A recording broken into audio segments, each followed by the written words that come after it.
E vamos começar falando justamente da situação política, né? Cada vez que se aproxima mais aí, estamos chegando quase que na metade do ano, começam as campanhas, começam aí as pré-candidaturas e principalmente a atenção da Justiça Eleitoral com os excessos, Paulinho. Corretamente, Moacir. O que se repete a cada pleito eleitoral é que o candidato que observa bem as regras eleitorais e respeita essas regras tende a ser, se eleito, um bom representante do povo, né? O contrário disso também é verdadeiro, ou seja, aqueles que tentam tirar algum tipo de vantagem já demonstram um indício do que podem fazer em nome dos representados, no caso, o eleitor. Mas para falar sobre esse processo de forma geral e também sobre esse caso específico das cestas básicas, a gente recebe aqui o promotor Luiz Marcelo Mafra, ele que é o promotor eleitoral aqui em Foz do Iguaçu e também responde lá pela 9ª Promotoria, como a gente anunciou no começo. Bom dia, promotor Mafra, seja bem-vindo nesse sábado chuvoso, a gente tem muita satisfação de recebê-lo e por ter aí organizado a sua agenda para vir tratar desse tema importante nessa manhã de sábado. Bom dia. Bom dia, Paulinho Bogler, bom dia, Moacir, bom dia, Alexandre Palmar. É sempre uma satisfação poder compartilhar aqui desses momentos com vocês. Fazia bastante tempo que o Moacir não me convidava, mas acho que ele tem razão para tanto, né? Afinal, eu sou palmeirense e ele não consegue assimilar esse sucesso estrondoso do Palmeiras nas últimas temporadas, né? Desculpa, Moacir. Vou pedir uma parte ao senhor. Eu estava com medo, né? Medo, Moacir. Medo, porque assim, final do ano a gente se excede nas brincadeiras de Facebook e esquece quem são as pessoas que torcem para o rival. E numa dessas brincadeiras eu percebi que o senhor torce, daí eu falei assim, agora deu ruim para mim. Então foi esse, acho que depois de 6 meses eu já estou perdoado. Sim, né? já está superado, Moacir. Mas, Paulinho, eu começo fazendo uma pequena, não seria retificação, mas um adendo. Eu não sou o único promotor eleitoral aqui de Foz do Iguaçu, né, e Santa Terezinha. Existe um outro colega, o Dr. Fernando de Paula Xavier, que também eu atuo perante a 46ª Zona Eleitoral e o Dr. Fernando perante a 147ª. Então nós nos revezamos, só para ficar a título de esclarecimento. Feito a correção aí. Promotor, qual que é o papel do Ministério Público Eleitoral no procedimento eleitoral em si, quando a gente vai começar a corrida pelo voto? E antes disso, ou seja, esse momento pré-eleitoral que a gente está vivendo, como atua esse órgão importante que é o Ministério Público Eleitoral? Olha, o Ministério Público, constitucionalmente, é descrito como sentinela do regime democrático, né? E nenhuma instituição talvez seja mais relevante dentro dessa estrutura, ressalvada a Justiça Eleitoral, do que o Ministério Público. O Ministério Público acompanha, ou deve acompanhar, para e passo todo o processo eleitoral.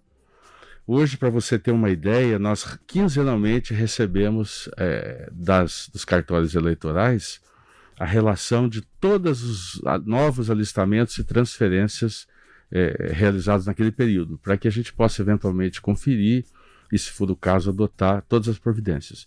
Mas isso começa ali e vai até a diplomação dos eleitos, né? Até pós-diplomação, porque o Ministério Público também está legitimado a impugnar os mandatos eletivos daqueles que eventualmente tenham infringido gravemente a lei eleitoral. Então nós participamos de todo esse processo. Quer dizer que nesse momento um candidato que pretenda vir formalizar a sua candidatura, ele vai passar por uma averiguação, uma avaliação quanto à sua documentação? Sim. E o Ministério Público pode pedir a sua impugnação? Perfeitamente. Os candidatos, as candidaturas, uma vez homologadas pelas convenções partidárias, os candidatos ingressam perante a Justiça Eleitoral com o pedido de registro da candidatura. E a partir daí o Ministério Público também está legitimado a impugnar esse pedido de registro de candidatura. Promotor Mafra, a igualdade da disputa talvez seja um grande serviço aí que a Justiça Eleitoral, o Ministério Público tem a contribuir nesse momento, além da organização de todo o processo em si, da formalização. Como é que é possível acompanhar esses, como o Moacir usou o termo aqui, excessos de pré-candidatos, utilizando recursos talvez que lhe favoreça pela sua posição nesse momento em um órgão público ou por uma situação econômica. Nós dependemos também muito da cooperação da sociedade como um todo, né? Nós não temos condições não temos o dom da onipresença, né? Estarmos em todos os locais ao mesmo tempo. Então, a população hoje, com todos os recursos tecnológicos que nós dispomos, ela pode e deve cooperar com isso, né? E um exemplo muito claro disso é esse episódio aí que você vai abordar daqui alguns instantes, que é em relação a essas cestas básicas, lá na unidade de saúde da Cidade Nova. Então, nós procuramos identificar sempre esses problemas e buscar a responsabilização de quem de direito pelas vias aí judiciais. O Tribunal Regional Eleitoral aqui do Paraná tem feito um trabalho bastante forte no sentido de difundir seus canais para recebimento de denúncias e o presidente do tribunal tem enfatizado que o combate às notícias falsas, fake news, etc., são um dos fatores desafiadores dessa eleição. O Ministério Público Eleitoral também está antenado e preocupado com essa questão? Com toda certeza, Paulo. Nós recebemos, aí estamos abertos ao recebimento de representações, quer por presencialmente, protocolo, e-mail, WhatsApp, enfim, nós estamos sempre aí atentos para que haja essa interface com a sociedade. Isso é fundamental, viu? É fundamental. O exemplo desse caso da cesta básica me parece bastante emblemático. É isso. Qualquer cidadão pode recorrer ao Ministério Público Eleitoral para fazer uma denúncia? Qualquer cidadão. Né? Antes e durante o processo eleitoral? Antes e durante o processo. Porque o processo propriamente dito ainda não se iniciou. Tanto que nós não temos candidaturas, mas pré-candidaturas, né? Se bem que já há um acompanhamento, né? Enfim, mas estamos aí absolutamente abertos ao recebimento de qualquer reclamação, representação. Muito bem, então, promotor, em relação a essa denúncia que materializa um pouco isso que a gente está conversando, né? Um cidadão e um ocupante de cargo público lhe fez uma denúncia que envolve o armazenamento e possível distribuição de cestas básicas lá no Cidade Nova. É comum, é legal a gestão pública manter mantimentos, cestas básicas em um posto de saúde, promotor? A resposta é negativa, né? Veja só que unidades de saúde são ambientes sépticos, contaminados. E como tal, não se prestam a esse tipo de armazenamento, né? E também não me parece razoável que a unidade de saúde promova a distribuição de cestas básicas. Não tem cabimento a pessoa se dirigir a um posto de saúde com uma receita médica, né? E sair com segurando uma cesta básica na frente de todo mundo. É algo que qualquer um de nós não consegue assimilar. Até porque existe uma rede oficial de assistência, que é desenvolvida pela Secretaria Municipal de Assistência Social. E o secretário Elias publicizou isso e disse diretamente a mim que essas cestas não guardavam nenhuma relação, nenhum vínculo com a secretaria dele. Por que, Paulo Bogler? Porque, primeiro, que as cestas adquiridas pelo município via Secretaria de Ação Social, elas têm um padrão, né? Elas são maiores, parece que ele me disse que tem 32 ou 36 quilos. Enfim, quem pode ser beneficiado, Moacir? Aquelas pessoas cadastradas que passam por um processo de filtro, de checagem pela assistência social, são visitadas pelos técnicos, né? Tem uma avaliação socioeconômica. Não é qualquer um que pode receber. E dali a pouco nós nos deparamos com esse sistema paralelo de distribuição. Não sei quais os critérios que são adotados, quem os adota, né? Pelo visto, uma única servidora, quem ela achava que poderia dar, ela entregava a cesta básica. né? Não sei se entregava ali no posto, se entregava nas residências, enfim, a gente não sabe. Eu até a minha saída, até a saída do meu servidor ontem, às 18 horas lá, ainda não havíamos recebido as respostas do senhor prefeito, né? O senhor enumerou 11 questionamentos e deu 4 dias à administração do prefeito Chico Brasileiro responder esses questionamentos aí. Quais são os principais pontos que o senhor aborda nesse documento enviado à administração? Paulo, todos os questionamentos, a meu ver, são relevantes, né? Eu não sei agora de cabeça aqui, né? Mas se você for pontuando aí, eu posso responder a você aí Mas de forma geral, qual é a consistência desta denúncia que foi trazida ao senhor e que o levou a abrir esses procedimentos iniciais de apuração? A relevância me parece, assim, bastante expressiva, né? Num período pré-eleitoral. Nós nos depararmos com, não sei, disseram 40 cestas básicas, armazenadas de maneira absolutamente equivocada, empilhadas sobre o chão, sujeitas à poluição, né? À umidade. Veja você que qualquer fissura naquele plástico que envolve os alimentos compromete totalmente, né? E o fator, ou a coincidência, ou o contexto de, nessa unidade, trabalhar uma pré-candidata declarada. Já oficialmente, né? Pré-candidata. Como pré-candidata anunciada ontem, e ligada à administração pública, isso agrava mais esse quadro? Com toda certeza, com toda certeza. Isso será objeto de uma apuração bastante rigorosa, tenha certeza disso, Paulo. Da parte do Ministério Público. Da parte do Ministério Público e de outros órgãos, né? Que também cooperam com o sistema de justiça eleitoral. Temos aqui, Paulo, os nossos internautas já comentando. Claro que existe um rito nesse processo todo, mas as pessoas têm uma certa ansiedade em saber o que pode acontecer no caso dessas denúncias, diz o pessoal da Reluz Foz. Olha, o que pode acontecer seria, na minha alçada, né, com o Ministério Público Eleitoral, isso poderia ensejar uma responsabilização criminal, né, se configurado aquilo que alguns pensam, né, seria a lógica. Isso aí poderia configurar crime, o crime do artigo 299 do Código Eleitoral, que é a captação ilegal de sufrágio, sem prejuízo de outras implicações aí no plano de candidatura e tudo mais. É que eu também preciso deixar claro a vocês o seguinte: essa, como é uma eleição nacional e estadual, não é uma eleição municipal,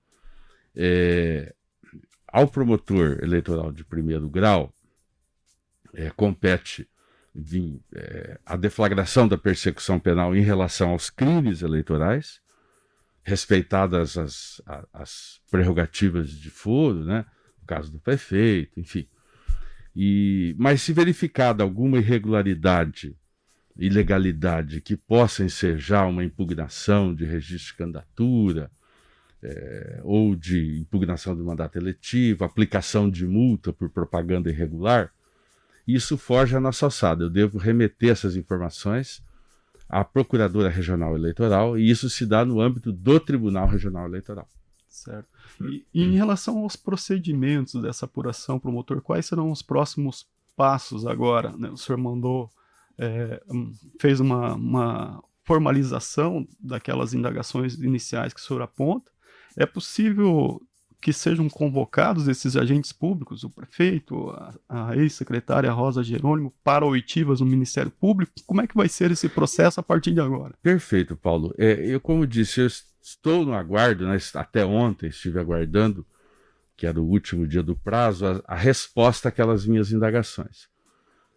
Elas podem ter chegado durante a noite, né? E aí eu ainda não abri o e-mail, isso é feito na segunda-feira lá na promotoria. Então, recebendo essas respostas do prefeito, eu quero analisar o conteúdo delas, e aí nós tenho algumas ideias em mente sobre os próximos passos, né? Mas em vislumbrando a existência de indícios de crime eleitoral, nós vamos deflagrar, vamos acionar aí também os órgãos que cooperam nesse processo de investigação criminal. Promotor, a gente já vai chegar lá na frente, tem uma nota da Prefeitura Municipal, mas a gente não percebeu nenhuma movimentação da Prefeitura com relação a uma sindicância interna. E até o questionamento aqui do nosso internauta, o Marcos Perry, que está dizendo o seguinte: não seria o caso de abrir uma sindicância e afastar essa servidora? Esse seria também um caminho lógico, né, Moacir? Mas pelo que eu vi dessa nota aqui, eu vi pela imprensa, né? Não sei se é oficial e tal, a impressão que dá é que a administração apoia essa prática. Ou eu estou equivocado? A gente entendeu assim também, nas comunicações oficiais, né? Como eu não recebi essa nota, repito, eu ali pelos órgãos de imprensa, então a impressão que eu tenho é que há uma concordância com esse tipo de prática por parte do gestor. Em relação ainda a essa comunicação oficial, promotor, o prefeito, o Chico Brasileiro, a prefeitura tem se manifestado dizendo que essa é uma prática, reconhece a prática, como o senhor acaba de mencionar, e que atende pessoas vulneráveis daquela região. Esses procedimentos, essa denúncia, a abertura desses procedimentos e o que virá pela frente, coloca em risco de alguma maneira as pessoas vulneráveis daquela região, no sentido de perderem o direito legal a serem assistidas pelo poder municipal? Absolutamente. As pessoas vulneráveis, primeiro, não habitam só a região de Cidade Nova.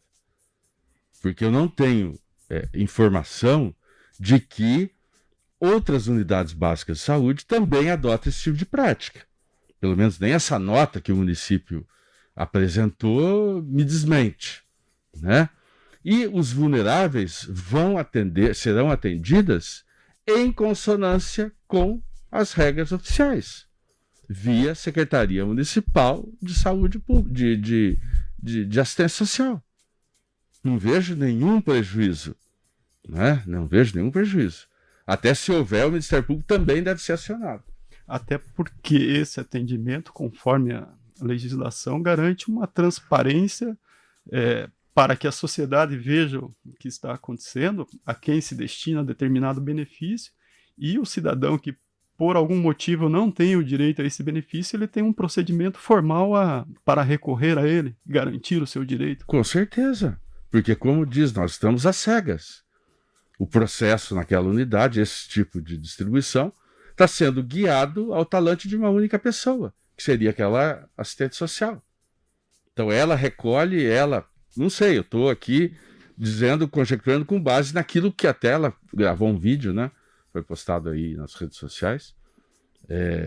Ela disse, não, eu recebo doações da comunidade, tal, e eu seleciono, eu distribuo. Tá, mas quais os critérios? Qual o critério, né? Quais os critérios? Promotor, até a gente vai pontuar aqui que essa denúncia foi feita pelo JNT News, na pessoa do Ricardo Azevedo, da Jussara, e também junto com o vice-prefeito de Foz do Iguaçu, e o Ricardo Azevedo está perguntando aqui: e o vídeo dos funcionários publicados com diversas versões, o que o senhor acha disso? Olha, aí já foge da minha alçada, né? E o Ricardo sabe bem disso. Parece que o GAECO e a 6ª Promotoria já estão apurando a situação. Pelo menos ontem já foram provocados, né, pelo vereador Galhardo. Então, aí eu prefiro não adentrar num assunto que não me compete falar sobre ele, né? Muito bem. Questões éticas aí. O promotor, acho que nosso ouvinte Marcos, quando ele lhe perguntou de um possível afastamento, processo administrativo, eu acho que ele se referia à secretária, ex-secretária Rosa, não à gerente da unidade de saúde. Foi o que eu pude entender na pergunta dele. Mas eu faço só esse parêntese para lhe perguntar a importância de caminharem os dois procedimentos juntos, aquele aberto na 9ª Promotoria e este do Ministério Público Eleitoral, para se evitar ou não se incorrer no risco de responsabilizar talvez a pessoa que seja mais diretamente ligada a esse tema, e a gente talvez não apurar rigorosamente a quem beneficiava ou poderia beneficiar esse procedimento. O senhor está preocupado com isso? Com toda certeza, com toda certeza, né? Estou convicto de que todos serão ouvidos, né? Desde a funcionária, vamos dizer assim, mais básica dentro da unidade, até a chefe, enfim, os profissionais que lá laboram, né? Agora, pode ser que nós estejamos diante de um ilícito perpetrado a muitas mãos. Pode ser, né? Mas eu tenho certeza que a Polícia Federal também saberá conduzir isso de uma maneira bastante eficiente. O senhor pede um relatório dos beneficiários Sim. dessas... Sim. Ou seja, está no seu radar, se necessário, também ouvir eventuais beneficiários. Com toda certeza, com toda certeza. Nós temos que ir de uma ponta a outra, né? É pente fino, Paulinho, não pode ficar ninguém de fora. Não pode sobrar uma lêndia nem um piolho. Ah, é? É. E o senhor pretende estabelecer algum campo de harmonia, de sintonia aí com a Câmara de Vereadores nesse procedimento, ou cada um segue na sua raia? Cada um segue, até porque até o presente momento, nenhuma situação que envolveu aí problema da saúde, eu fui procurado pela Câmara Municipal. Né? Então eles cumprem o papel deles e eu cumpro o meu. Né? Nem o vereador procurou o senhor? Não, nenhum vereador me procurou. Até hoje, nenhum. A não ser para se apresentarem, né? Uns 2, 3 estiveram lá se apresentaram e tal. Eu sei que a Câmara tem uma comissão de saúde, mas em relação a problemas, a dificuldades, nem em relação ao hospital, nada. Nunca ninguém me procurou da Câmara. Promotor, o senhor ampliando um pouco, partindo desse exemplo, mas ampliando um pouco a nossa conversa para essa função importante do Ministério Público Eleitoral, a secretária Rosa, então secretária Rosa Jerônimo, no exercício da Secretaria de Saúde, ela participava de eventos que nada tinham a ver com a sua pasta, inauguração de campo de futebol, solenidades de entrega de obras, de pavimentação, etc, etc. Tudo isso ganhava, inclusive, a imprensa oficial, através dos canais da prefeitura. Tem o episódio do evento de transmissão de cargo, algo que foi excepcionalíssimo dentro dessa gestão, só ela que teve esse destaque, digamos assim.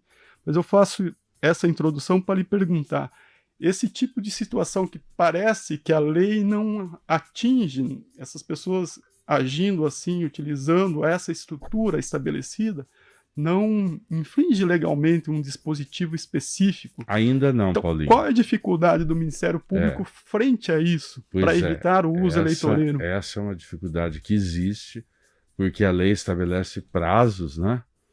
E como ainda não há candidaturas, no máximo estamos falando de pré-candidaturas, a lei ainda não prevê nenhuma restrição a esse tipo de participação.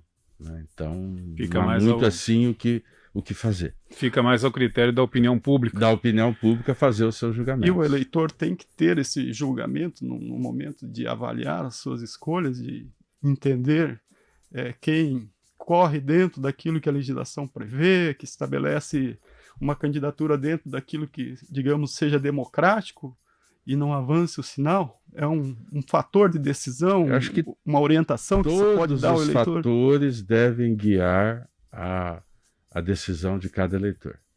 Né? Promotor, nós temos aqui, nós estamos conversando com o promotor Luiz Marcelo Mafra, e temos aqui uma pergunta. Se o prazo para esclarecer já expirou ontem, o que poderá acontecer se a gestão não responder a essa determinação? Pergunta a nossa ouvinte. Se não obedecer, nós vamos já deflagrar de pronto a análise, a investigação do fato, entendeu? Eram só alguns esclarecimentos preliminares para ver se a gente podia ter um norte melhor traçado, né? Mas e não havendo, nós vamos seguir. Foi até uma solicitação, não foi uma requisição, porque nós estamos diante ainda de uma notícia de fato, né? Que, enfim, os poderes do Ministério Público são mais reduzidos. A partir do momento em que há um procedimento investigatório criminal, ou mesmo, né, um inquérito, aí a gente tem o poder de requisição. E aí isso pode incluir busca de provas, etc. Todas as medidas que a legislação nos faculta. Muito bem. Promotor, da nossa parte é isso. O senhor quer agregar algo a mais na nossa conversa, tanto em relação a esse caso, como da sua atuação como promotor eu gostaria, eleitoral? assim, rapidamente, não sei quanto tempo eu tenho, Moacir. Fique à vontade. Mas, assim, de pontuar a vocês e aos nossos ouvintes, do protagonismo que a Justiça Eleitoral vem assumindo pós-2018, né? Até o pleito de 2018, o tempo que cada candidato à coligação detinha na propaganda eleitoral influenciava de uma maneira bastante decisiva, né? Por isso que os políticos buscavam a todo tempo ampliar a bancada, coligações, para que esse tempo de exposição pudesse ser o maior possível.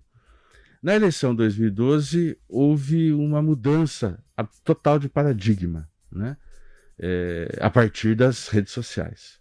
Então nós tivemos o atual presidente, Jair Bolsonaro, que no primeiro turno, acho que ele dispunha de 17 segundos, 19 segundos, né? E ele terminou o primeiro turno em primeiro lugar, né, apesar de tudo isso, mas utilizando-se com bastante eficiência das redes sociais.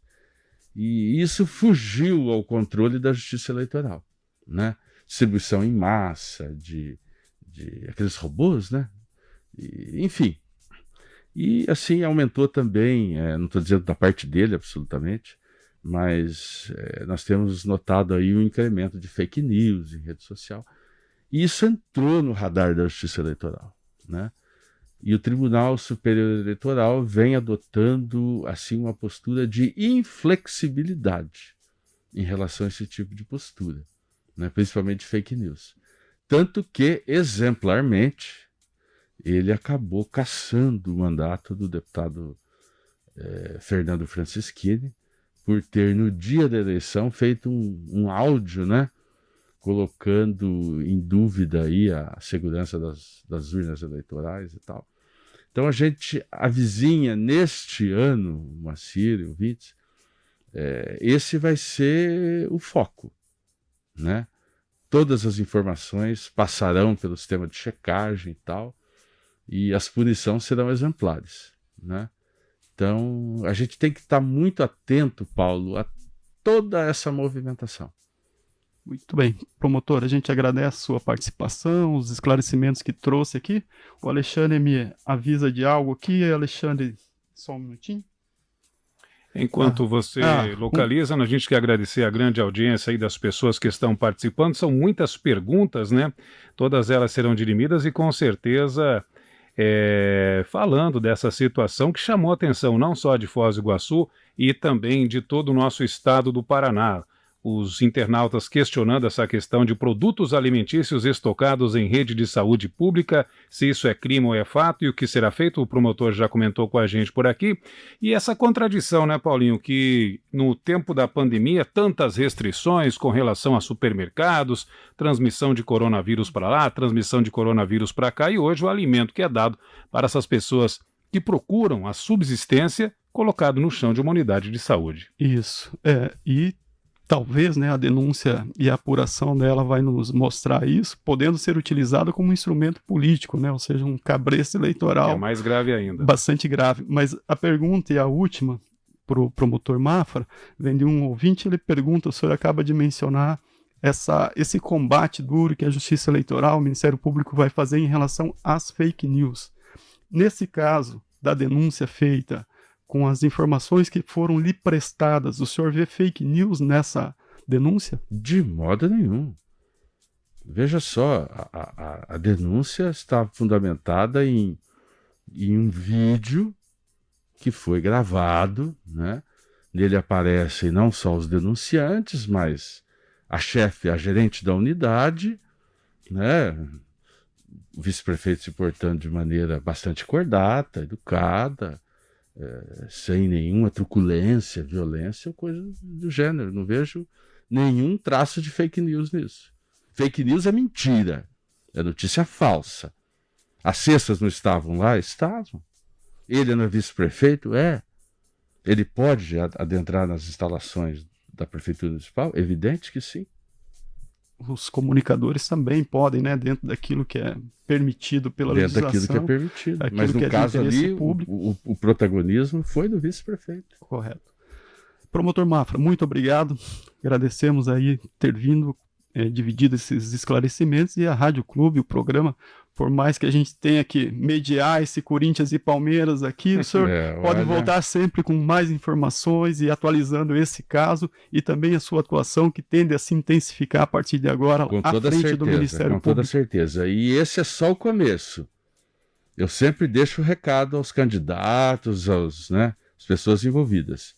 Não brinque com o Ministério Público Eleitoral.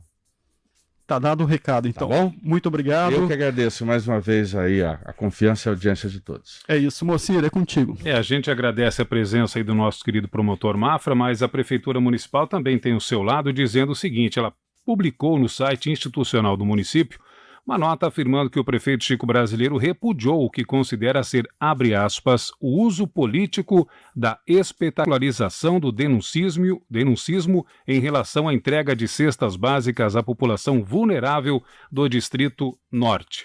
Segue a nota da Administração Municipal de Foz do Iguaçu.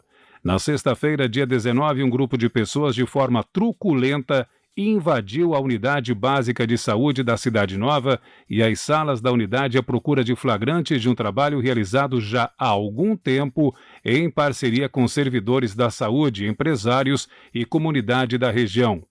Nunca usamos cestas básicas para outra finalidade que não seja definida pelos profissionais da assistência social, e isso vem sendo cumprido rigorosamente em nossa administração antes e durante a pandemia, afirmou o prefeito Chico Brasileiro.